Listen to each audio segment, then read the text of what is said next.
at the Washington Antiquarian Book Fair. Thank you.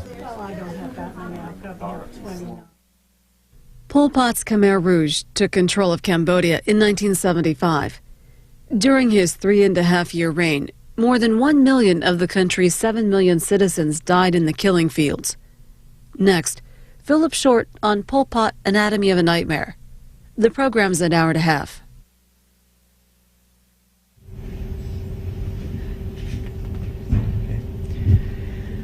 I'd like to welcome everybody here. Thank you very much for coming to this event, a talk by Mr. Philip Short.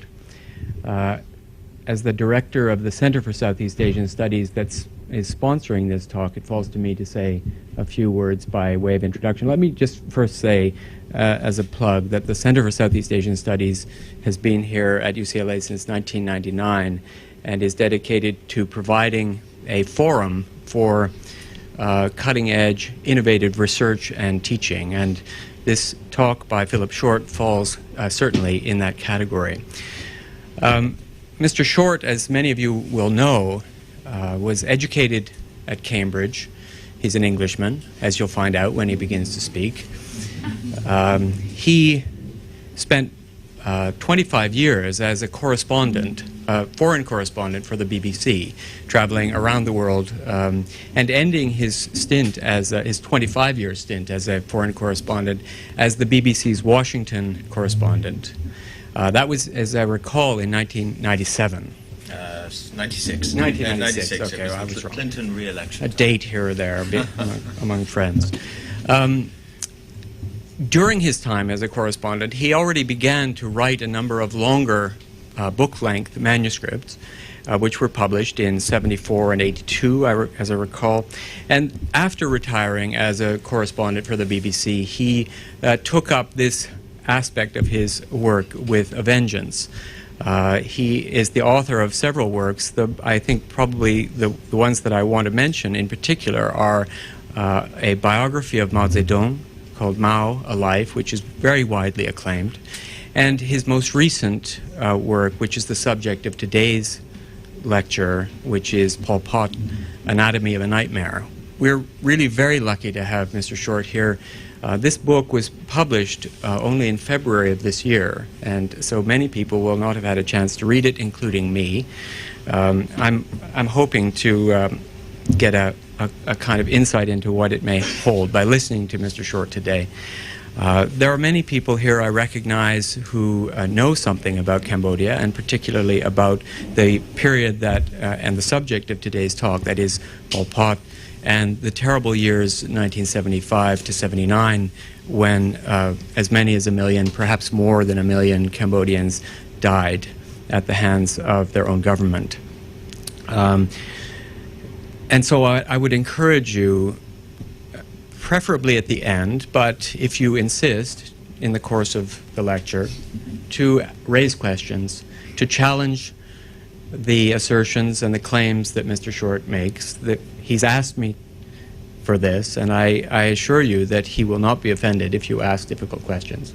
That's the spirit of these kinds of fora, to ask these questions, to have a kind of a vigorous and engaging debate on the subject.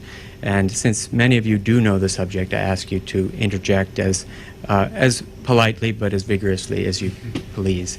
So without further ado, I ask you to join me in welcoming Mr. Philip Short. Thank you very much for coming.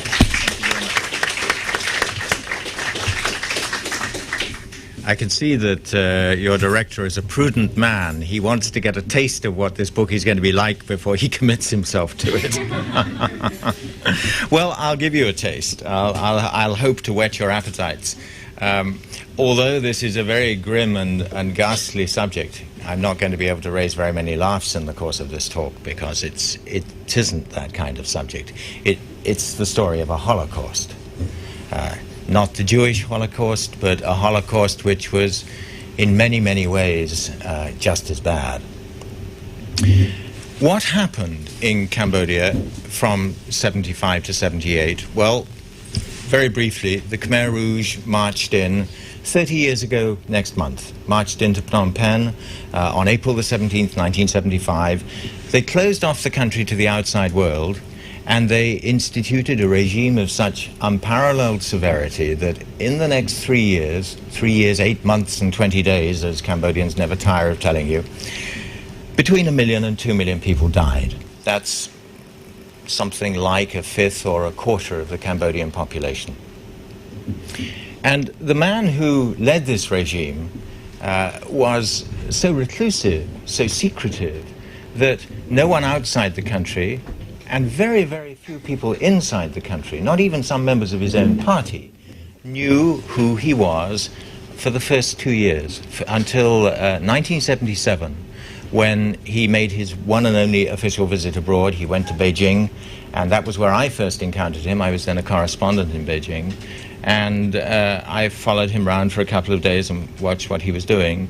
But even then, we knew his name, Pol Pot, but we knew very little about him.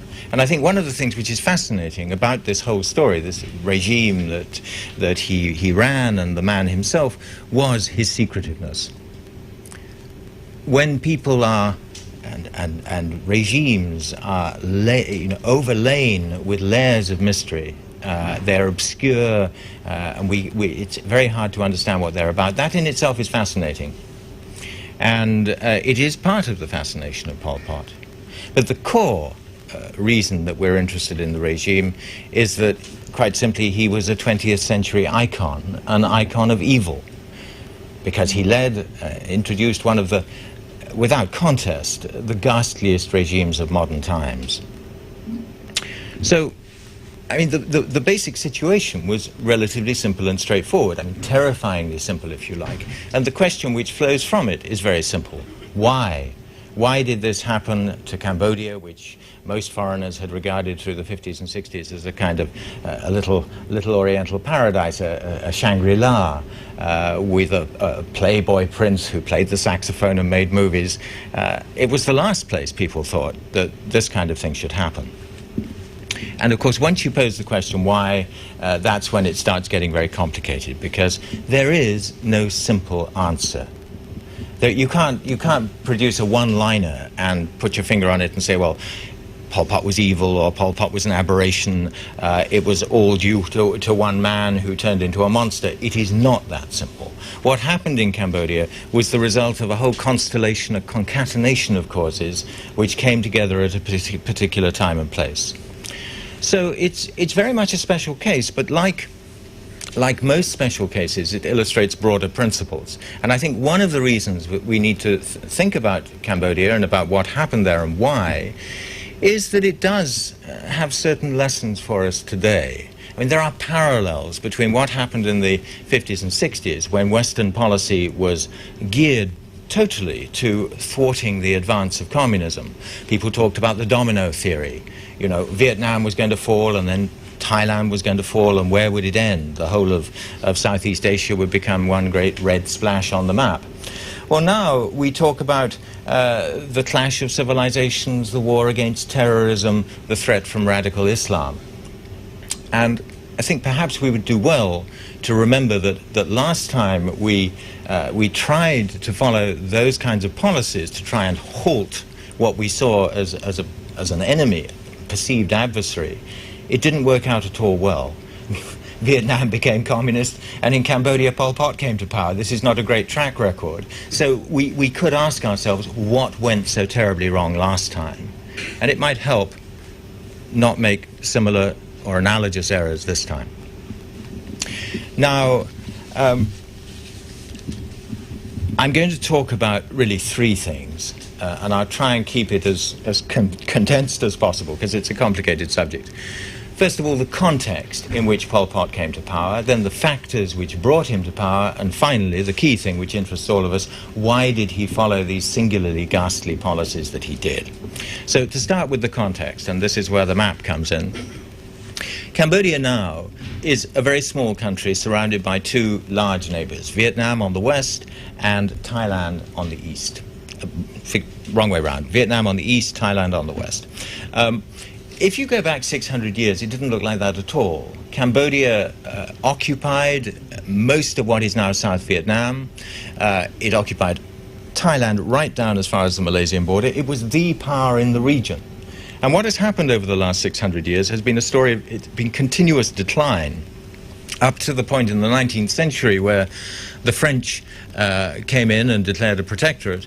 At that stage, there were only 1 million Cambodians left. The population being decimated by wars, by famine, and there was a real question whether Cambodia would continue to exist as a separate nation, or whether it would be absorbed by Vietnam above all, but also by Thailand. And this sort of decline and fears of national extinction give rise to a kind of paranoia. And paranoia is dangerous. Paranoia about national survival. Well, paranoia is dangerous for individuals or for nations because it gives rise to irrational behavior.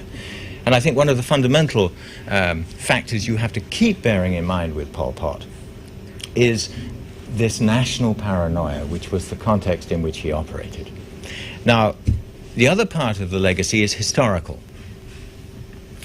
The context, the historical context. This is a picture of Prince Sihanouk in the 1950s, and he's all in exotic headgear with an umbrella and his guards all dressed up. I mean, from a Western standpoint, it looks picturesque to a fault. This is the exotic East. It isn't actually the exotic East. This is absolutism writ large. Sihanouk was an absolute monarch and the inheritor of a long tradition of absolute monarchy. And I want just to read you a little extract from a Khmer account, a Cambodian account of what life was like at Sihanouk's court in the 1940s and 50s. And this man wrote, describing a royal audience, "The princes, mandarins, and other dignitaries crouch on all fours, with their knees and elbows on the floor and their hands raised together before their heads. The king sits above them on a dais. No one has the right to speak unless the king addresses him, and no one may publicly disagree with anything the king says." And the point of this is that their heads had to be below the level of the king's feet, because that was their relative status. And indeed, Ken Vangsak, who I'll talk about in a minute, he's still alive, an old man near Paris, who had relations both with the communists and with the court, said that the consecrated formula for court ministers was, they described themselves as "we who carry the king's excrement on our heads." It's a pretty graphic image. And, you know, it does describe the relationship. Sihanouk was the master of life up here. The courtiers were lower down, and right at the bottom were the peasants, with really very little in between. So it was a profoundly medieval kingdom. And when change came, it came from outside. It came from the French, who introduced education, and it came from the Japanese, because in the Second World War, the Japanese took over Cambodia. They undermined the legitimacy of French rule, and that combination, education coming from outside and the colonial power becoming discredited, gave rise, as it had to a war for independence. Started in Vietnam with Ho Chi Minh, spread across the borders into Laos and Cambodia, and it's important to our story because this is when the cast of characters we're going to be talking about make their appearance. There are three little groups who eventually would become the Khmer Rouge leaders. A very small group who were educated in Thailand and gravitated into the orbit of the Thai Communist Party. A much bigger group, monks, Buddhist monks in the villages, lay preachers, who became natural leaders. They weren't educated, but they became the village leaders in the struggle against the French and rose to become guerrilla commanders. And then the third group, and these are the people we are most interested, are students, Cambodian students, whom the French started sending after the Second World War to Paris to get an education, because they belatedly realized that Cambodia was, after all, going to need some kind of educated class. And it really didn't have one. Right up to 1950, you're talking about 200 people who had ever, in Cambodia, been sent abroad to get university degrees. And most of that 200 had come since the Second World War. Now, I want to not stop, but pause just to look for a moment at some of these characters. I don't know if any of you will recognize him, but on the left, the young man is Ying Seri, who became the Khmer Rouge foreign minister, Pol Pot's brother-in-law, a very influential figure throughout the Khmer Rouge movement. The man in the middle, and it's interesting, you know, there they are, they've got the little Buddha statue in the background. They're in the apartment belonging to the guy in the middle, King Vansak. Vansak was never a communist, but he's important for two reasons. He was Pol Pot's mentor in Paris, and he was also responsible for starting the informal study group, which these Cambodian students joined when they were in France, and which eventually led them to start exploring radical, or, in inverted commas, progressive ideas. The two girls, Q Tirit on the left became Ing Sari's wife. She married him. And her sister, Q Ponnery, married Pol Pot. They were daughters of a Cambodian judge. Ponnery, on the right, was one of the first two women to finish secondary school in Cambodia and get the baccalaureate, the French, you know, examination which you pass if you want to go to university. The lady in the middle is a French lady. She was King Vansak's mother-in-law. One more, the man in black, maybe a bit small for you to see, is Son Sen, who became the Khmer Rouge defense minister. He was a student in Paris as well. And here, this is a little bit later, it's 1957, he's director of studies at the Phnom Penh Teacher Training Institute. And the last one, this is a boy, not a girl. He's dancing the role of a girl at the celebrations in Paris for the 2500th anniversary of the birth of the Buddha in 1957. He's playing the part of Sita, the heroine of the Ramayana, the great epic struggle between the forces of good and evil. And his name is Khieu Samphan, who became Khmer Rouge head of state and one of Pol Pot's closest aides. Now, why dwell on these photos? Because what I hope you are drawing from them is that these were pretty ordinary students. They were in no sense monsters. There was nothing that you could see in what they did which gave you any sense, any idea that they would become the leaders of the kind of regime that they did. That was also true of Pol Pot. He had a reputation in Paris. I talked to many of the people who knew him there, his friends, as someone who liked a good time. You know, in French they said he was a bon vivant. He liked to have fun. He was fun to be with. Everyone remembers him as a very likable, very engaging young man, not very good at academic work, mediocre student. And also, one thing which differentiated him a little bit, he didn't, and he said this himself, he didn't push himself forward. He liked to remain a bit in the background. And maybe because of that, there is no photo of Pol Pot in Paris.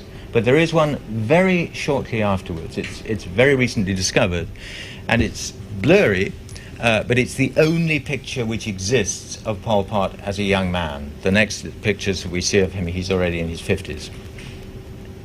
He's on the right with King Vansak at the age of 29 on the beach at Kep in seaside resort in southern Cambodia. And you can see, you know, he's kind of striking a pose for the camera. He's quite slim and elegant. He's got wavy hair. He fits, that image, to me at least, fits with everything his friends said about him. You know, this was a young man who liked drinking red wine.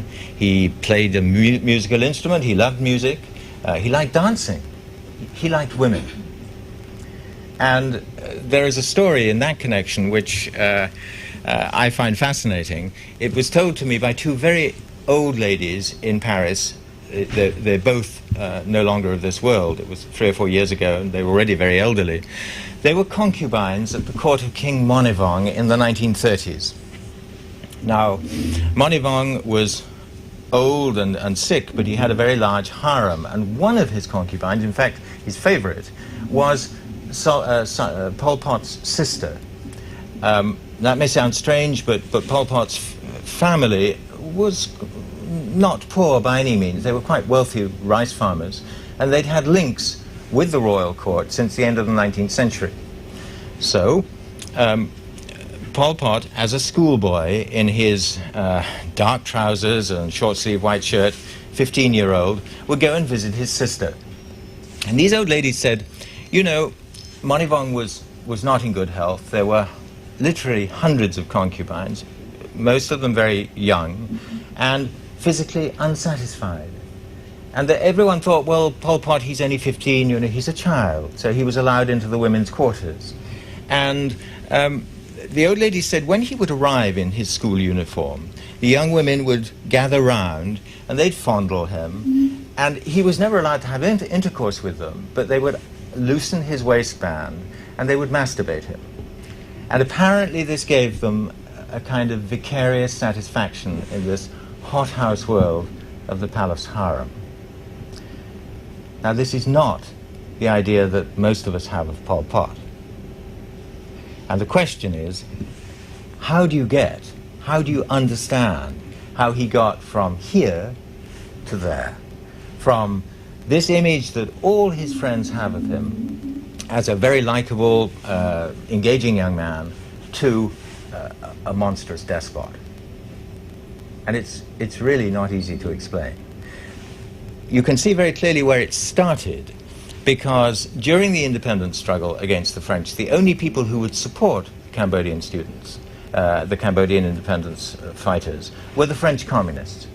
The French Communist Party at that time was one of the largest parties in France, if not the largest. They gave their sympathy to the independence struggle, and nobody else would. So, naturally, the Cambodian students, some of them at least, gravitated, they became attracted by the French communists because they sympathized, not because they were seduced themselves by communist ideas, but simply because the French communists were sympathetic. About a dozen of them, including Pol Pot, became Communist Party members. Started to read Stalin, Stalin's works teaching basically that a communist party must be pure and proletarian and all wavering elements must be removed. They read Mao on New Democracy, which is a kind of blueprint for a developing country, how to leap over the stage of capitalism and become socialist, or progressive at least, national democratic as the term was. And they read about the French Revolution. Now, you may think, what has the French Revolution got to do with all of this? But think about it a bit more. I mean, 18th century France, there was a king. Cambodia in the 1950s, there was a king. 18th century France had no working class. 20th century Cambodia had no working class.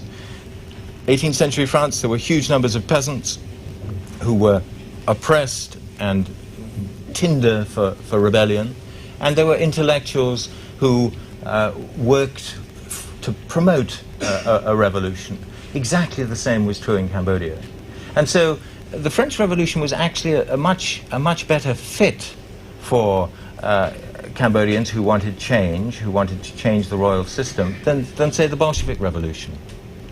And Pol Pot was certainly, to the end of his life, deeply influenced by the French Revolution. One of the things he drew from it was the idea that a revolution must go right through to the bitter end. You must push the revolutionary logic to its ultimate conclusion, never stop halfway. And that's exactly what he did when he came to power. Now, I want to speed on because I don't want to dwell too much on the chronology. 1953, Cambodia becomes independent. The students, Pol Pot and the others, go back to Cambodia. They join the underground Communist Party, communist movement there. And as part of the independence deal, Sihanouk, still Cambodia's ruler, has to call elections. Now, I said he was a very, an absolute monarch, deeply embedded in a very feudal tradition. The last thing he wanted was to call elections and share some of his power with an elected parliament. So he dragged his feet. But eventually it was clear elections would have to take place.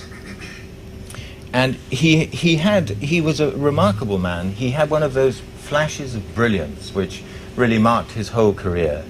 Without even telling his parents, he abdicated as king and threw himself into the political fray, founded his own party, and contested the elections at the head of what very quickly became Cambodia's biggest political movement. But he's still not quite happy. He's still a little bit worried that the opposition parties might have nuisance value in Parliament, and that he doesn't like that idea at all. So he gets out the bag of dirty tricks. He sends thugs and police to break up opposition rallies. Opposition candidates are murdered, and come election day there is massive intimidation. Result, Sihanouk's party sweeps the board, no opposition candidate is elected. And from then on, really for the next 15 years, from 1955 to 1970, it's more and more of the same. Behind the smiling facade, he runs a pretty tight ship. And the communists are ruthlessly repressed, so is all other opposition, with the result that there is no space any longer in Cambodia for the expression of legal disagreement. If you do disagree with the system that Sihanouk was running, in the end, the only thing you could do was go underground and oppose it by violent means. And I'm talking about repression. Let me just give you an example, a couple of examples. They're not very pretty to look at. This is a public execution in 1963 of one of a number of people who was condemned to death by a military tribunal, shot by a firing squad. And the military tribunal was at Sihanouk's disposal. You know, this was not justice, it did what he told them to do, and a number of exemplary executions were part of his scheme of things, to discourage others. One of these executions in 1963, they filmed, and for a month in Cambodian cinemas, at the start of every séance, a 15-minute film was shown of the man's last moments, just to make sure that everyone got the message that dissent was really not a good idea. Well, with this kind of pressure, the communists became extremely weak. Early 1960s, there were only 250 Communist Party members still in Cambodia. Pol Pot, nonetheless, stayed with this belief, this engagement to communism, and eventually, in 1962, became leader of the party.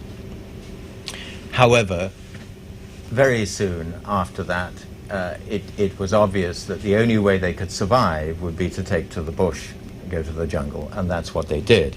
And in the late 60s, a guerrilla struggle against Sihanouk began. It was pretty small scale, it sputtered along, but again, ruthlessly repressed.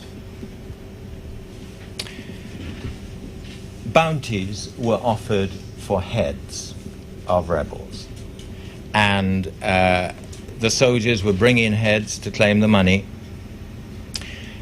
Then the officers realized that the soldiers were cutting off the heads of ordinary villagers to bring them in order to claim the reward, and they started asking for a rifle as well as a head to prove that they had indeed been killing soldiers. It's a very unpleasant picture. I mean, the man at the back has got two heads, which he's kind of strung together like coconuts, and the man in the front has two also. This continued into the 1970s. It didn't end, but and I'll switch to something else which I'll explain in a moment because I don't want to leave that up unduly long. It is very unpleasant. But the point is, this is not the Khmer Rouge who are committing atrocities at this point.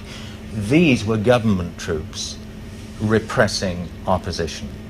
So this was the climate which had developed in Cambodia as far as any kind of rebel or any kind of dissent was concerned in the late 1960s. Now, the guerrilla struggle might have kind of sputtered on for a long time. Sihanouk couldn't crush it completely. It itself remained weak. It didn't attain liftoff. But then something happened which changed the whole picture. 1970, Sihanouk is overthrown in a coup. And this is where you have to remember the broader context. Next door in Vietnam, there's a war raging with hundreds of thousands of American troops who've been introduced to support the non-communist South against the communist North. That intervention destabilized the entire region. Sihanouk had tried to remain neutral, not taking sides with the communists, but certainly not taking sides with the US either. And for that reason, while Sihanouk remained in office, the communists went gently in Cambodia. They were anxious not to destabilize him, lest it work out to their disadvantage. You know, having a neutral person in office suited the Vietnamese communists' objectives. But the moment he fell, all those inhibitions, constraints were removed, and within 6 months, half of Cambodia was in communist hands. Mainly Vietnamese communist hands, but they were working together with the Cambodian communists. The other thing that happened was that Sihanouk, on his foreign trip, went to Beijing, and in Beijing he swore that he would have vengeance against those who'd overthrown him, and to do that he made an alliance with the Vietnamese communists and with the Cambodian communists who'd been his former adversaries. Now that really changed everything, because it's no longer a little rebellion that's kind of sputtering along in the countryside. The rebels have the king on their side. And so high school students, peasants, all different people from different walks of life in Cambodia flocked to the communist cause. And they grew stronger and stronger. This is a picture of Sihanouk and his wife Monique on the left, visiting the communist-held areas of Cambodia in '73. The young man here, this guy, Khieu Samphan, we last saw dancing the role of Sita as a student. He is now the commander of the resistance army. Another little picture which I like, because it's got a kind of very naive domesticity almost. Here they are, they're sitting on the doorstep of their house. It's in the jungle, not far from Angkor Wat. And Monique wrote in her diary in very kind of gushing terms that this place, which had been built for them by the Khmer Rouge, she described it as our little White House in the liberated zone, which shows you the power of American imagery. It reached even that far. When those photographs came out, American and other Western diplomats refused to believe that they were real. They said they must have been faked. They must have been taken in China. But they were real. The communist cause in Cambodia had really developed. Whoops, I've gone too far. Had really developed, and that was largely because of the destabilization that had occurred during the American intervention in Vietnam. That was the biggest single factor. Sihanouk's alliance with the communists went with it. For Nixon, we're talking about early 1970s, what was his interest in Cambodia? It was basically as an exit strategy, a word which is much used when we get into this kind of situation. There's a wonderful quote from an American general, General Metaxas, who said, it's like the troika is going down the road, the wolves are closing in, and you've got to throw them something to chew on. Well, the wolves were the communists, and the something that was thrown to them to chew on was Cambodia, so that America could get its troops out of Vietnam. It was an exit strategy, and it worked. You know, America did extricate itself. In the process, the U.S. Air Force bombed Cambodia very, very intensely. The communist base areas communist-held areas in Cambodia received 3 times more bombs in those years than were dropped on Japan in the whole of the Second World War, atom bombs included. That delayed the eventual Khmer Rouge victory, but it only delayed it. 1975, they marched into Phnom Penh. So those were the elements that kind of created the conditions for Pol Pot to come to power. Now we get to the crux of the thing, which is, why did he follow the policies he did once he was in power? And I want to start by knocking down a couple of straw men, of ideas which are widely held but which I think are both wrong. One is this notion that basically the bombing, which was terrible, it was extremely prolonged and intense, that the bombing brutalized the Cambodians and caused them in some way to initiate a regime of unparalleled harshness. William Shawcross, among others, has written this. I'm not sure he would still believe it to the same extent today, but it was a theory he advanced. The problem with it is that even more bombs were dropped on Vietnam, and the Vietnamese did not introduce a Khmer Rouge type system. The other argument, which is still used, strangely enough, by right-wingers, is that the whole problem was communism, and that the communist poison that these young men absorbed in Paris really explained everything that went wrong later. But again, you know, not all communist regimes produce a Pol Pot type of system. The Vietnamese were even more Stalinist than the Cambodians were, but they didn't do the same things. So I think we have to look at other reasons. Maybe 3 or 4 other reasons. I talked earlier about this national paranoia in Cambodia. And what this did was, when the Khmer Rouge came to power, they wanted to develop Cambodia at absolutely breakneck speed in order to make it strong so that it would be able to resist a Vietnamese takeover. You may say simplistic. You may also say, well, they produced absolutely the opposite result to that which they intended. That's completely true. But that was the idea. And breakneck speed to Pol Pot and the others with him meant no sacrifice was too great, no suffering was too great. Everything had to be done, no matter how inhuman, in order to force the country to develop very, very quickly, for the greater good of this, as they would have said, for the survival of the Cambodian people. That, I think, explains in large measure why, at least it gives a rational framework for understanding why they pushed people in the way they did, and with the inevitable result that very, very large numbers died because they were pushed beyond the point of endurance. The other element, and this comes in with the violence more, is that this was a peasant revolution. The people who carried it out were the poorest peasants, and they were illiterate. If you compare it with the Chiliastic rebellions of medieval Europe, for example, those rebellions too were peasant-driven, they were extremely bloody, they were extremely violent. And there are parallels too with China in the early 1930s, when, again, there was a very strong peasant influence in the party. The party leaders complained that the peasants are leading the party, not the party leading the peasants. In China, too, there was a saying that it's better to kill 100 innocent people than let one guilty person go free.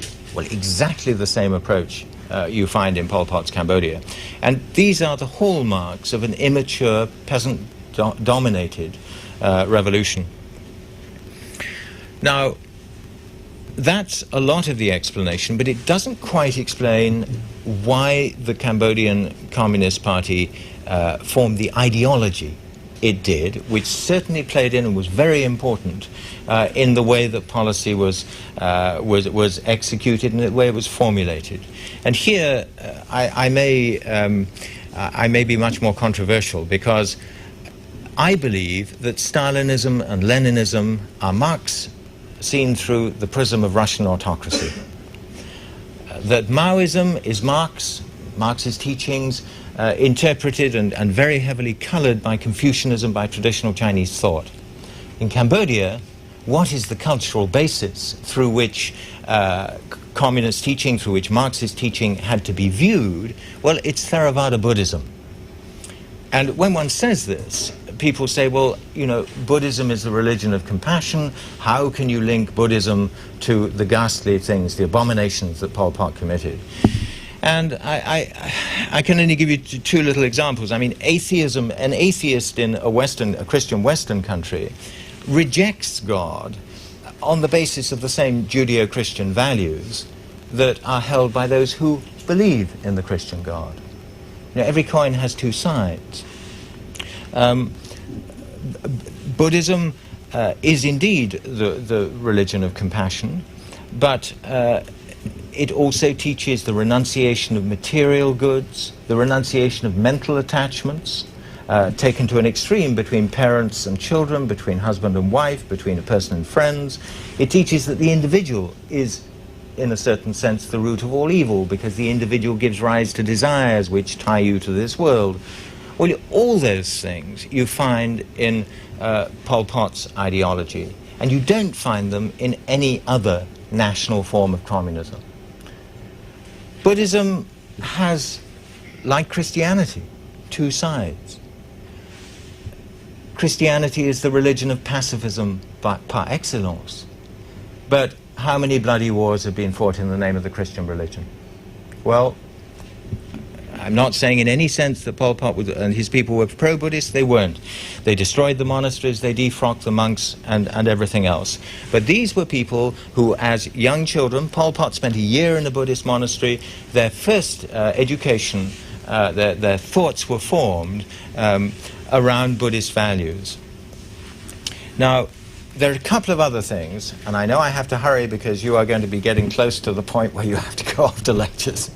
There are a couple of other things that played into this. One is hubris. The Cambodians told themselves, we defeated the United States, the mightiest country on earth. Of course, it wasn't that simple. They didn't do it on their own. They had the Vietnamese played a huge role in the US withdrawal from Indochina. But that's what they believed, and it gave rise to immense overconfidence. The other thing is the fact that Cambodia has had this very long decline, and that 600 years ago it did produce something quite extraordinary and exceptional, Angkor Wat, the greatest religious edifice in the world. Well, the Cambodian communists wanted, in their turn, to do something unique and exceptional. And you often hear and see in their literature phrases like, you know, we want to go down roads which no one else has ever trod before. We want to build socialism without a model. They even talked about making Cambodia a place where there was such a pure form of communism that people from all over the world would make pilgrimages.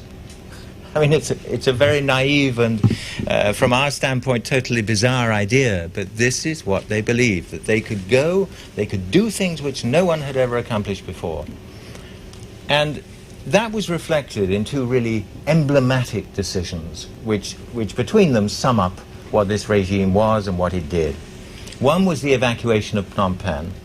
So the moment they came to Phnom Penh in April '75, the city was emptied. Now, it happened in stages, stages of a few, that all were compressed into a few hours.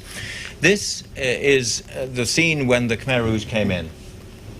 There was rejoicing on the streets, quite genuinely. You can see people climbed onto the army lorries, they're running around. There was dancing. They tied flowers onto the bumpers of the armored cars, because finally this ghastly, lousy war was over.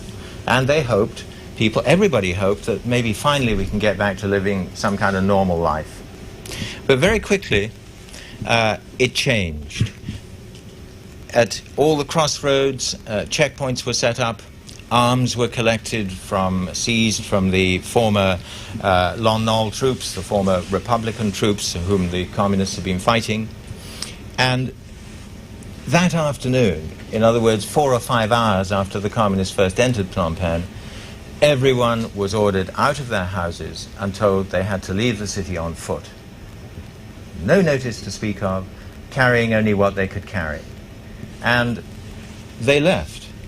3 million people. Phnom Penh had a population not too different from the population of LA or Chicago. I mean, just think of a city with this number of people in it, and everybody floods out of the city on foot. Flood is perhaps not the word, trickled. It took the columns 5 days to go the first 8 miles. It was very disorganized, very incompetent, very harsh, very cruel. At least 20,000 people died, just people who were sick, people who were injured, people who were old, who couldn't take the heat. This was the hottest time of year. And in a way, it's a kind of paradigm for everything that happened over the next 3 years. The same incompetence, the same harshness, the same utter disregard for human suffering continued. The other decision was the abolition of money. And it's very typical of the Pol Pot regime. It's terribly simple. No money, no capitalism.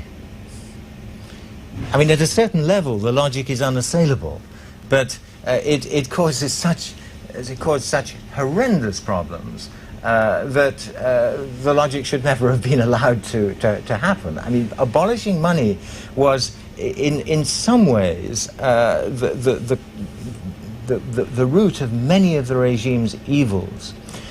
Just imagine, even in a country as poor as North Korea, people have a little bit of money. They get wages. They can choose whether to buy a packet of cigarettes or a bar of soap or some fruit or whatever. That minuscule area of free choice, which we all take absolutely for granted at every moment of our lives, did not exist at all in Cambodia.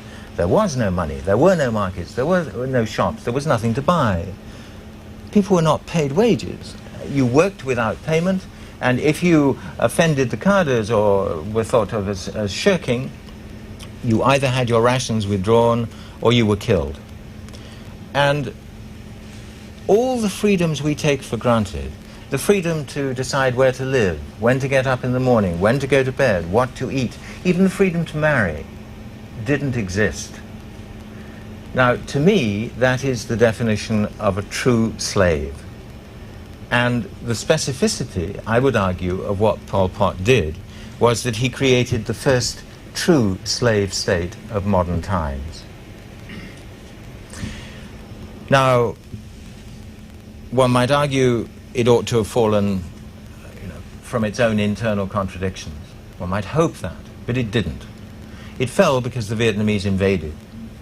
And it needs to be said, the Vietnamese did not invade for humanitarian reasons.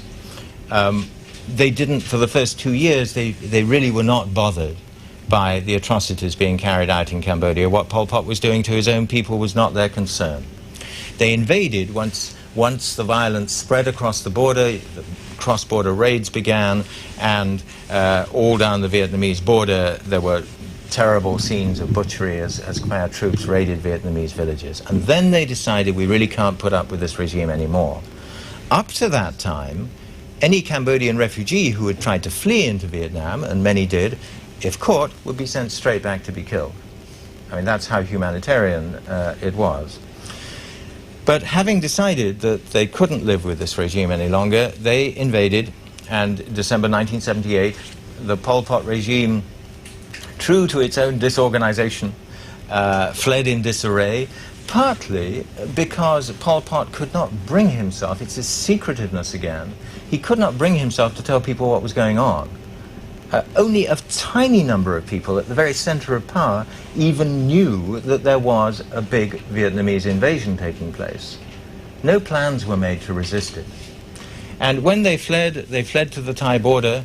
The Khmer Rouge lost much of their equipment and forces, and that's where it should all have ended. That should have been the end of the story. But it wasn't. And it wasn't because we were still locked into the logic of the Cold War. Vietnam was the ally of the Soviet Union.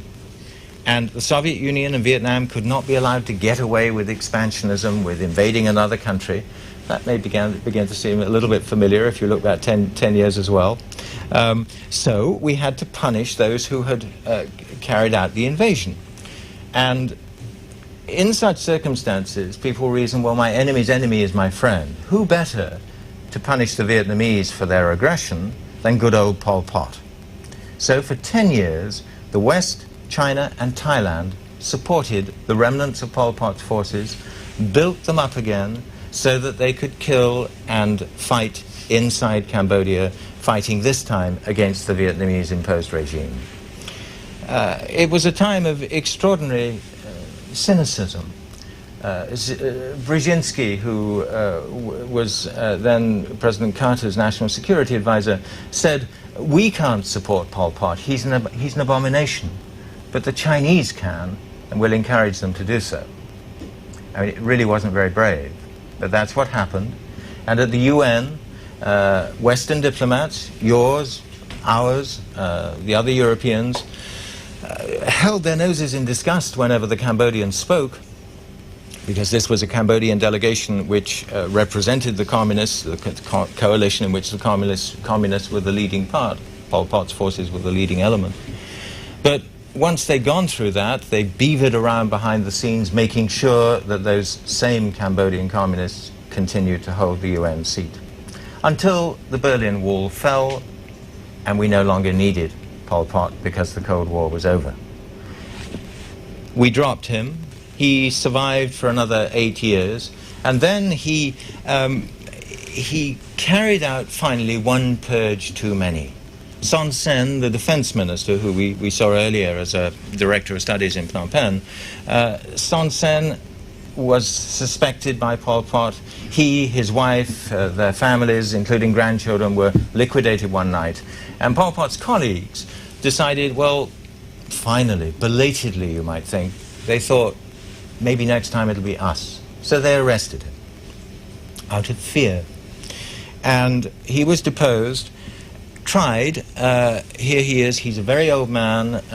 He looks very old. He's actually early 70s, but he's got a very severe heart condition, walking with a stick at his trial in the jungle near the Thai border in northern Cambodia, at which he was sentenced to life imprisonment. It wasn't so tough. He had his wife living with him in a little cottage in the forest. He had his daughter with him. He didn't have power, but he didn't suffer very much.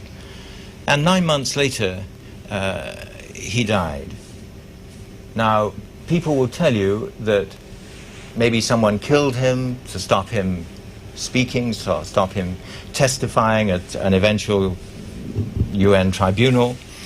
Maybe he committed suicide. Don't believe a word of it. He died peacefully in his sleep. And that is the story. Thank you very much. Thanks. Yeah. I'm not going to intervene except to say that, of course, the floor is open to questions. And could I ask that those who have questions step up to the microphone here so that their remarks can be recorded properly for the notice. Questions? Please, go to the mic and... Thanks.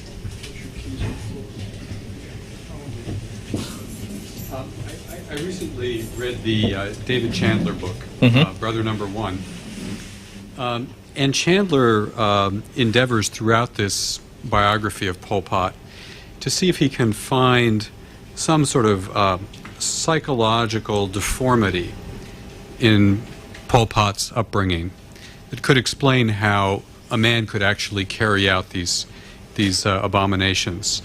And in the end, he sort of seems to throw up his hands and say, you know, there's really no sign of any kind of psychological sociopathy which would explain this. And I wondered if you had any further thoughts on this, whether there was something pathological in his own psychology that might help explain what he did. I don't think so. I really think that's barking up the wrong tree, because it was, I mean, we must remember, it was not just Pol Pot who did these things. There was a swathe of leaders, really fairly substantial numbers, who thought very much as Pol Pot did. And below them, very large numbers of intellectuals, often among the brightest of Cambodian intellectuals, bought into this vision that Pol Pot held out, and accepted, they don't admit it now, but in fact accepted the brutality and the violence that went with it.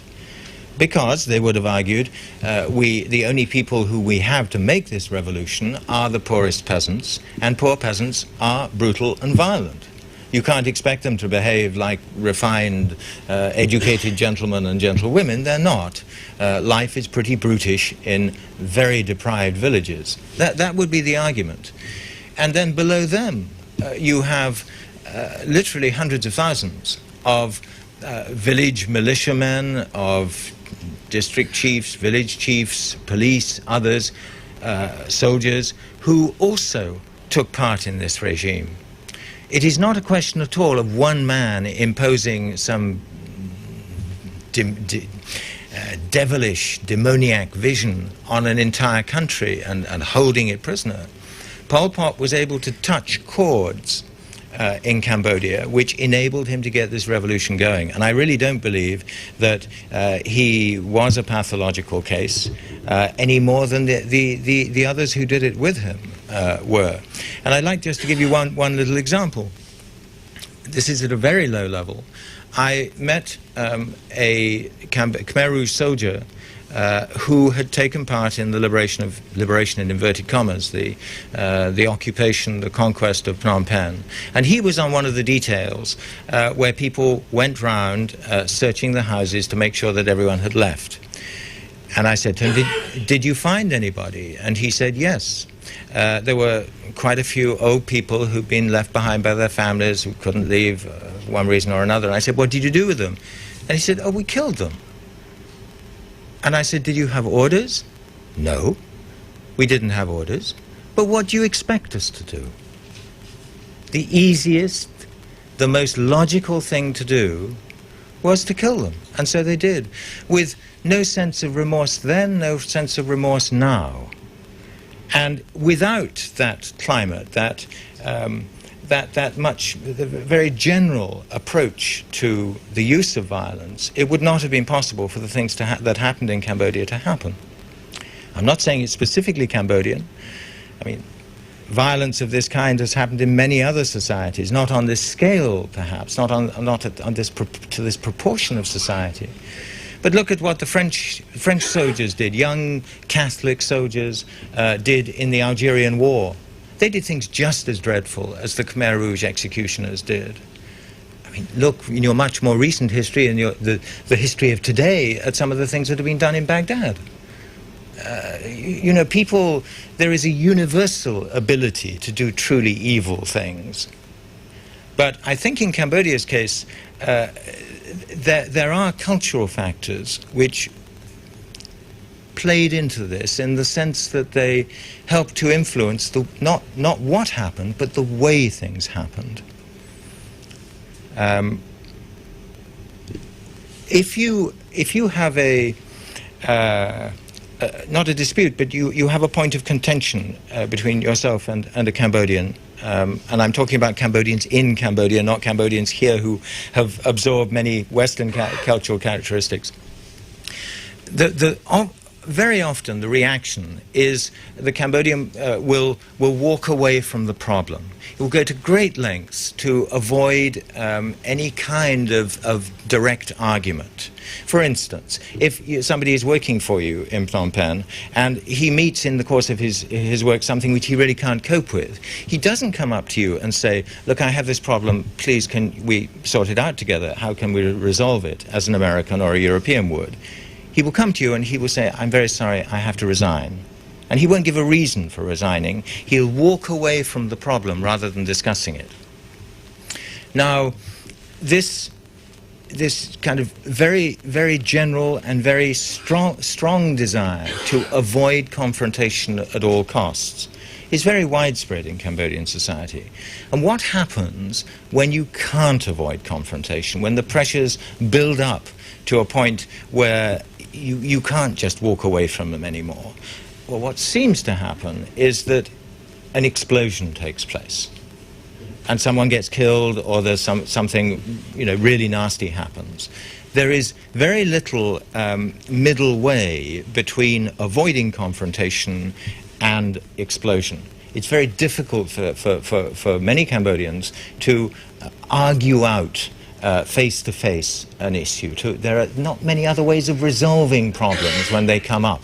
And I do think that was a factor in the way that things happened in Cambodia. I'm really not saying it's all rooted in Cambodian culture. It's rooted in the evil that is in all of us that can come out.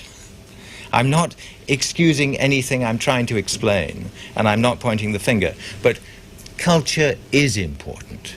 It does determine how we do things. Perfect timing. I wonder if I could follow up on the claim or the suggestion that you made, pertinent to your last remarks, about the role of Theravada Buddhism. You made the suggestion that it was Marxism as interpreted through the lens of Theravada Buddhism that accounts for some of the peculiarities or perhaps the particular brutality of this regime. But following your own logic, I immediately think of a number of other places in Southeast Asia which are essentially Theravada Buddhist cultures. Thailand, of course, Burma is another, which also had communist parties, but which did not have communist parties which behaved in this way. And so I wonder, without simply saying, I want you to take back what you said, I wonder if you could explain what in particular about Theravada Buddhism can you identify as having this peculiar effect, and why was it operative uniquely in Cambodia? Thailand and Burma are good examples. Thailand, I would argue, I mean, geography says it shouldn't be so because it's to the west of Cambodia, but Thai communism and Thailand generally has much more Chinese influence than Cambodia does. It's much more of a hybrid between China and India than Cambodia, which is more strongly Indianate as Laos is. That's not the answer to your question. Burma, I was always struck, the Khmer Rouge I spoke to would always say that the people they felt closest to were the Burmese. And you can, I mean, Burma also has a dreadful government. It's not dreadful in the same ways, but I think Burma tends to support my case. Rather than diminish it. And indeed, the early Burmese Communist Party leaders, as you know, were Buddhist monks, if you go back to the 30s. What specifically was Buddhist about Khmer communism? One problem for Pol Pot and for the Communist Party as a whole was that because communications difficulties were enormous during the early stages of the war. They didn't use radios because they felt that it would be it was too liable to be overheard and decoded. Messages were sent by hand, and they would often take 6 weeks to get to the field. Well, when that happens, and it was the same problem in China in the early stages, you have to have a very strong ideology to unify what people do, because they have to make basically decisions on their own in the field. You can't give them instructions. And so if you look at what Pol Pot did from the 60s on, he spent a huge amount of time writing ideological indoctrination texts. And the Cambodian Party emphasized this enormously. There were the meetings every day in many units where people had to recite what they'd done during the day, confess what they'd done wrong. And these elements that I've been describing, renouncing material things, not having friendships, not having emotional links with other people which transcended loyalty to the party, these come out constantly. And I often get the feeling that the Khmer Party, if you were within it, was like a monastic sect, a very violent monastic sect, but much more like a cult than an orthodox Marxist party in any sense. And I just don't think you find that. I can't think of another party.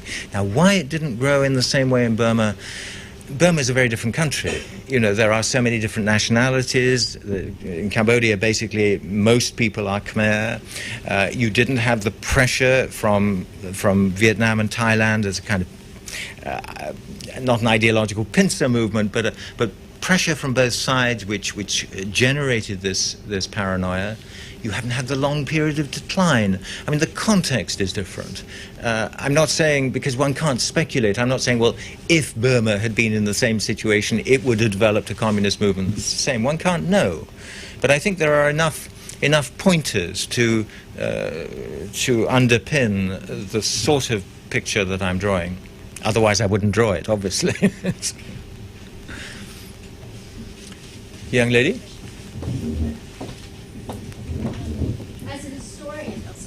As a historian, I appreciated that you drew attention to the fact that there was a culture of political violence in the Sihanouk period. And I have my notes here because I don't want to misquote you. So you had talked about the Sihanouk period being the regime, one deeply embedded in feudal tradition, and that there was absolutely no space for legal disagreement. And what struck me was, as a historian, that surely there wasn't much space for legal disagreement during the French period as well. So can you talk a little bit about about policies during the French period that might have given rise to certain practices that emerged in 1953? I think what you say is true. The French failed, but then they were children of their own epoch. They failed to give any kind of roots to pluralistic or parliamentary institutions. It must be said it was not a very fertile soil. I still don't understand how you can really install a parliamentary system in a country which doesn't have a middle class, which has aspirations to that form of bourgeois democracy. Parliamentary democracy is essentially bourgeois democracy. Well, I mean, we can argue about that, but no, I think you have to go back much further. I think you have to, look, for instance, at the reports in the French archives of 19th century rebellions in Cambodia, where you find the same kind of violence being described as you found under the Khmer Rouge and as you found in the late 1940s from the non-communist Issarak, the non-communist independence fighters. And there is a continuity. These are three periods, sort of 1880s, 1940s, and then 1970s, when identical things happened, and people had a very similar mindset. In the 1940s, the Issaraks, the non-communist guerrillas fighting the French, would not only, kill people in the same ways, but there was the same suspiciousness of all outsiders. There was the same belief that anyone we don't know might be a spy, and if he might be a spy, then the only thing to do is to kill him, because that's the only way that you can be sure that you're not going to be infiltrated. Now, these are tendencies, these are patterns of behavior which you find repeated and repeated. And I don't think the French certainly didn't improve matters as much as they should have done. I mean, they brought in outside influences, but I don't think you can, I'm not being francophile here, I don't think you can blame the French colonialists for what happened. No response. Please, go to the... No, you need to go to the microphone because otherwise it won't be... That's all right. Isn't there then a danger that strikes me then as a danger? What I hear you saying is, and I don't, and so correct me if I'm wrong, is that there's a danger of that Cambodian culture, that these legacies exist because of static culture that is there, and you can see the roots of it much longer. It's an old medieval system, the word that you can repeatedly use to describe Cambodian culture and practices. I think you can call it pre-capitalist if you don't like the word medieval, but it's certainly, Cambodia has been locked, really up to today, in a kind of time warp. If you go to the villages, the really remote villages, and I'm talking about, north of Siem Reap, before you get to the Dang Rex, there are some pretty isolated places there. There are places along the Thai border to the west, which are again, really from the deep interior of the country. They haven't changed that much. I mean, I may upset you by this, but I spent a long time as a young man, a long time. For a young man, a few years is a long time, in East Africa. That's where I started as a very small journalist working in East and Central Africa. And once I got out of Phnom Penh and I really went to the deep countryside in Cambodia, and I'd been going over a period of years, the images that came back to my mind were images of Africa. If you, you didn't have baobab trees, you had bamboo and flowering trees. You had the same very, very impoverished little groups of huts with no furniture in them at all, nothing, nothing whatever. The children running around naked, the little girls carrying the little boys on their backs. The same degree of impoverishment and lack of social organization or even less social organization than you found in African villages in the 1960s. Now, I may be, I'm deliberately kind of hammering the point home, but we think of Southeast Asia as being, a very rich culture and a very, in many ways, very developed civilization. But there is materially another aspect of this. Cambodia remains one of the poorest countries in the world, and it's not getting rich very quickly. It is getting richer, but one of the sad parts of the story about Cambodia is that the government is still a rotten government. It's still corrupt, unjust, there's no rule of law, and development comes very, very slowly. Of course, it's better than what went before. It's better than what Pol Pot, 1,000,000 times better. But it's not really bringing Cambodia to the level of other Southeast Asian nations. Please. I understand that there are many intellectuals who surpasses Pol Pot in academics. Why is it that you think it was Pol Pot who emerges the leader of the Khmer Rouge? What kind of circumstance or events was going on to put him in power? Because he seems like such an average guy. Yeah. It's a very interesting question, and again, as with so much about Pol Pot, it's not terribly easy to explain in straightforward terms. One reason that Pol Pot was chosen as leader of the party is that he was very good at resolving conflicts between different groups within the party.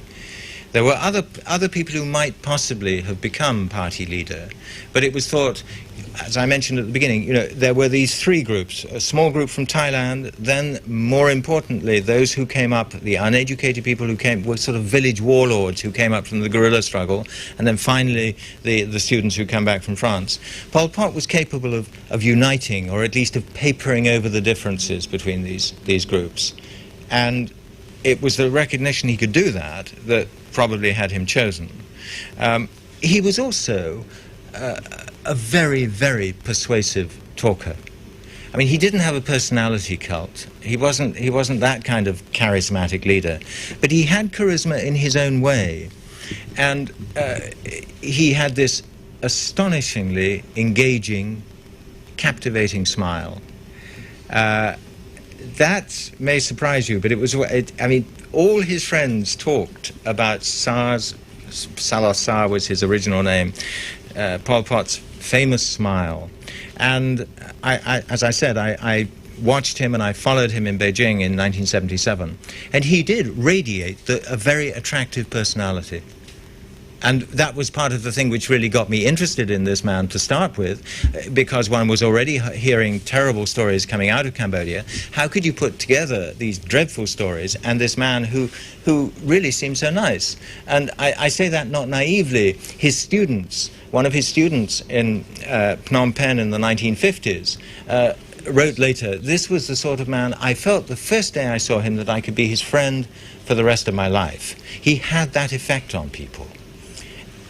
And of course he had to, because if he hadn't been able to win people, to win their confidence and their trust, he could never have carried out the revolution he carried out. This lady.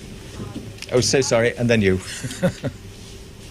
I come from Indonesia, and I was in basic school during the 60 revolution of the Communist Party. And in fact, we had to sing, red is my emblem and all this kind of things, communist indoctrination. So I asked our servants, our two maid servants, why do you join the Communist Party? And their answer is because the Communist Party give us hope, okay? Now, so I can see this bloodbath during the 60s because there is a motivation of hope, right? But with Pol Pot, I'm still confused. What is his real motivation? All this massacre, this Holocaust. There must be something more than what you are explaining to us, because at least in Indonesia it was hope, and you see this bloodbath. The rivers were just covered with blood and all this, killing and everything. And I know personally the what is it, at Sarwo Eddy, the general. I know him personally because we had tea together. I couldn't believe this general was doing all this, so hard. And so now we have the Muslim, the madrasa. You go to the madrasa now in Indonesia, because I visited. I'm not a Muslim, but I talk to them, and it's the same thing. Why do you have all this madrasa and the Muslim, the rise of the Muslim? They say the same thing what the Communist Party said. It gives us hope. Well, so it only gives people hope because they didn't have hope before. right. So I think that is a common thing. Communist parties are able to recruit, to win supporters in Right. countries where certain sections of the population have given up hope. Right. And that was true in Cambodia. The poorest peasants, who were the initial recruitment group for Pol Pot, Right. had no hope. Nothing had changed. The Khmer Rouge, the Cambodian communists, for them, to start with, made life better. I mean, don't think that the Cambodian communists did nothing but kill and kill and kill. The killing started gradually, and it really began in huge numbers after they'd come to power. But one thing I should have explained, and we kind of skipped over it, we talked about between 1 and 2 million dead in Cambodia, but most of those people were not bludgeoned to death. The great majority died of starvation and of malnutrition-related diseases and overwork, because, as I was explaining, the regime believed that it had to develop at breakneck speed in order to be strong enough to resist Vietnam. Those who were bludgeoned to death, or who were killed in prisons, or who were tortured to death, were numerous. We're talking about the low hundreds of thousands, which is a huge number, as you know from the numbers killed in Indonesia in 1965. But they were not the majority. But what type of people were they? They were ordinary peasants. They weren't all, by any manner of means, people from the cities. The city dwellers certainly suffered disproportionately. But on what basis? Because they didn't fit in. Pol Pot, one of Pol Pot's fellow students said to me, the problem with Pol Pot, he wanted everyone to be 5 feet 4 inches tall. And if you weren't 5 feet 4 inches tall, you got a bit cut off. I mean, this is a metaphor, but there is much truth in this. Pol Pot wanted everybody to fit mentally into his scheme of things. And if they didn't, then they were regarded as an opponent. And his scheme of things was to create a totally pure revolution. Now, what does a pure revolution mean? To him, it meant a revolution with no money, no capitalism, all the things which, in an austere communist view, represent what is warped in the human spirit. Okay. Now. Okay, I'd like to return to one of Neum's questions. The question on culture and being static. Again, also as an historian, that's going to be the first thing that we're going to go after. Without rejecting it, because I didn't do your research, I would like to know, so to argue that it is static or it resembles the culture of the past, that would mean that you'd have to make a comparison. So I was wondering, what is the methodology you used for looking at your cultural interpretations of the past, particularly the colonial period or before the colonial period? You're thinking of 17th, 16th century Cambodia? Yeah, but also all the way up into the 50s. Well, you could go as late as the 50s, that's fine.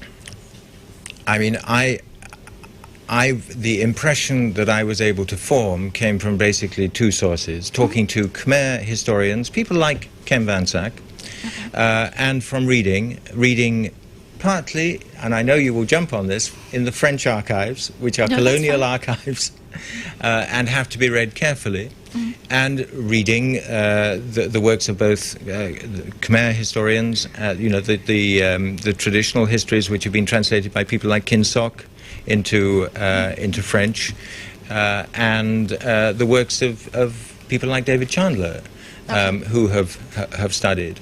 Now, I would not pretend that I have spent 20 years learning Khmer and reading original texts. You know, there are things which you can't do if you're ever to produce a book. So I certainly have cut corners, and my interpretation is open to challenge, but challenge it on specifics. I mean, what are you objecting to? No, my question is because history books are one thing, and books about the history of the time, but my question is if you're taking these cultural interpretations of, oh goodness, you know, how peasants view how to deal with people, you know, are they going to take the most violent route or not to take the most violent route, and back in the 50s or back in the turn of the century, from 19th into 20th century, how do you know that these are culturally accepted ideas, and how do you know, this is my question, is how, I think how have you painted? Now, one can only put forward a hypothesis on the basis of the facts one has, and that is what I have done. I believe it to be plausible, and you wait for other people to say, well, that doesn't work because. I mean, that is my hypothesis, and I do believe that it's plausible. I think, I'm not saying it's the only explanation, but I think there is, and I will argue with you over this, there has been a tendency, an understandable tendency, to throw the baby out with the bathwater. If you read 19th century, early 20th century books about Southeast Asia, for example, or about Africa, the interpretation is culturalist in large letters very often. And we have reacted against this, and we've tended to decry culturally founded or culturally based interpretations. I think we've gone too far in this. You cannot rationalize everything. You can't use economic determinism to explain everything. Cultural factors do. I mean... Oh, no, I'm a cultural historian. I agree with you. Okay, I just need to right. make sure So I'm fighting the wrong battle against you. Yeah, you're... No, well, let's fight agree. the right battle. I'm going to have to sit down because I need to give other people a chance, but I agree. It's just that the methodology is my question in order to argue static culture. But I think we have... Are we overrunning? We have time for one more question. So it seems to me that you mentioned very little, or at least you haven't, at least in your talk, I don't know if you actually do this in your book, in terms of labeling the Khmer Rouge regime and they're carrying out a genocide. I haven't heard much talk of actually labeling it as a genocide. No, so my question is twofold, to follow up on that. First off, A, why you do not think it's a genocide, and B, how do you explain the deliberate targeting of mass executions against the ethnic minorities, such as the ethnic Vietnamese, the Chinese, as well as the Chams? Well, I don't admit is the wrong word. I've had this argument with many scholars, and I'm afraid it has become a big issue. Was it a genocide in Cambodia, was it not? And at one level it's semantics, but at another level it's much more important. I believe that words should mean really what they say, and my authority for this is George Orwell, who in 1984, the end of that book, there is an appendix on linguistics and on the manipulation of language for political purposes. And genocide means the killing of a genus. I mean, this is where the word came from. Now, I know how the definition arose, what happened in 1948, the arguments over it and all, so on. I don't think we should be bound by a discussion in 1948. The word applies to the things like the killing of the Jews by the Nazis, who killed Jews because they were Jews, not for any other reason. It means, you know, the killing of an ethnic or biological group. The Hutu killed the Tutsi for the same reasons. The Turks killed the Armenians. If you expand the meaning of the word genocide to cover other kinds of mass murder, you are depriving it of its force. And I don't think any of us would argue that Pol Pot killed the Cambodian, or caused the deaths of Cambodians because they were Cambodian. I mean, it's very difficult to sustain. And when I've talked to other Cambodia scholars on this, they haven't really tried to argue that Pol Pot consciously wished to cause the extermination of the Cambodian race. He didn't. Now, I think in those circumstances you should not use genocide for Cambodia. You should use the word crime against humanity. What he committed was a monstrous crime against humanity. That charge was good enough for the Nazis at Nuremberg. Why should it not be good enough for the Khmer Rouge? And people tend to say, well, you know, this is the argument. Well, that genocide is in a way even worse than crimes against humanity, and what the Cambodian communists did was so abominable that you must have the strongest and harshest term. I don't buy that. A crime against humanity surely is bad enough. And the problem with genocide is that if you do keep enlarging it, there is a scholar at Cornell who's argued that if you kill more than 50,000 people in 5 years, that ought to be a genocide. Well, okay, define a crime in that way, but don't call it genocide. Because if we do, let me finish, if we do, we will have no word left to describe the truly heinous things, like the attempt to exterminate the Jews in the Holocaust, because the word will have been spread so thin. So I think it's important. You mentioned the Vietnamese and the Jams, let me just finish that, and the Chinese. First of all, the main problem in Cambodia, the core problem, is what happened to the Khmers. It's not what happened to the Vietnamese, it's not what happened to the Jams or the Chinese. These were smaller groups. What happened to them is extremely important. But the reason that we are so, I wouldn't say obsessed, but we are so moved by what happened in Cambodia is what happened to this long-suffering, greatly abused Khmer nation. If you have to, in order to justify the use of genocide, to refer to what happened to smaller groups, I think that's a cop-out. I don't think that's really it. But what did happen to the smaller groups? The Vietnamese, I don't believe there was any attempt at genocide of the Vietnamese in Cambodia, and I don't believe it because, let us say there were 450,000 in 1970.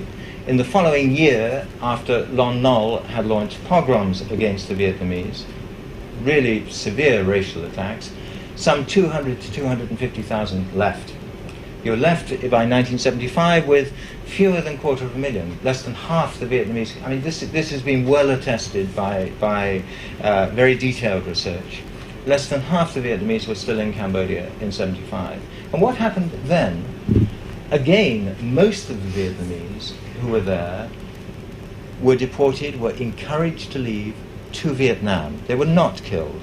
And to the extent where quite a lot of Khmers, particularly Sino-Khmers, tried to pass themselves off as Vietnamese in order to be allowed to go into Vietnam. And I've met and talked to people who did that successfully and are now living in Europe. So you finished up with maybe 30,000, 40,000 Vietnamese still in Cambodia after the beginning of the Khmer Rouge regime.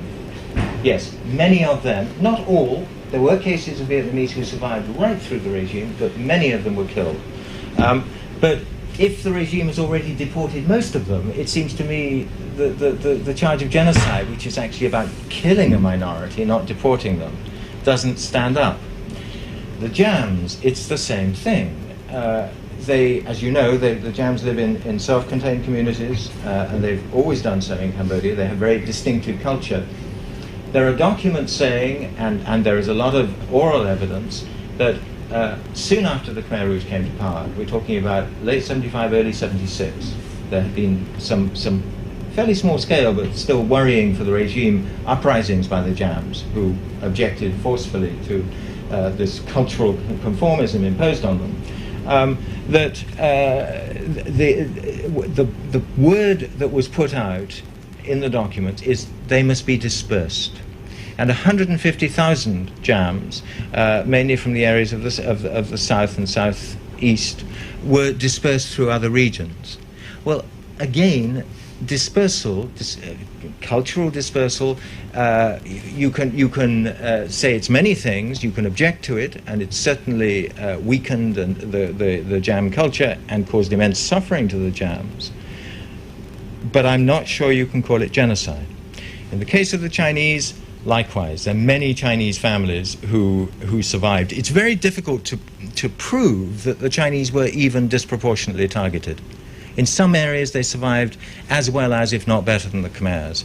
They were, I would argue, all these people were to different degrees more or less exposed to this attempt to impose total conformity.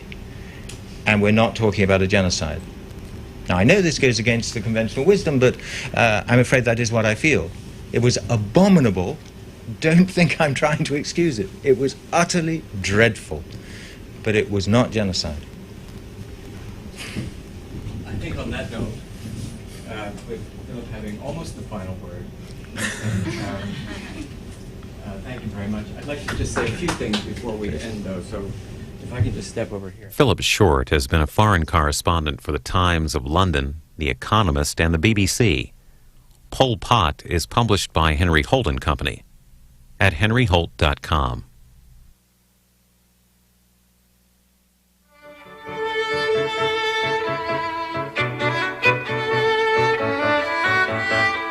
Nonfiction authors all weekend. You're watching Book TV on C-SPAN 2. Coming up at 1:30 p.m. Eastern, Simon Singh on the origin of the universe in his book Big Bang. Then Lightning Out of Lebanon, Tom Diaz and Barbara Newman on Hezbollah cells in America. Tonight on Book TV, a new biography of abolitionist Harriet Tubman. After that, at 10:30 p.m. Eastern, a panel on child soldiers with authors P.W. Singer, Chris Hedges, and Roger Rosenblatt. And at 11:45, The Rape of the Masters, Roger Kimball on art history and cultural politics.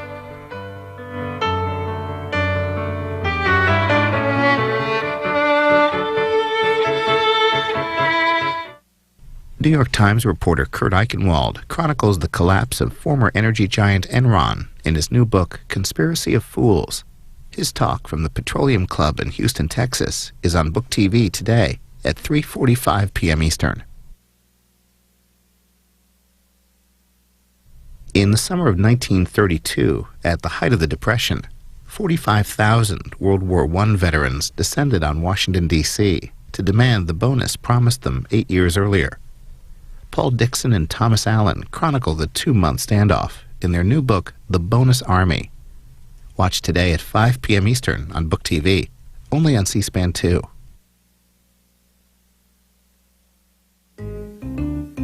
Today on Afterwards, Jim Wallace, editor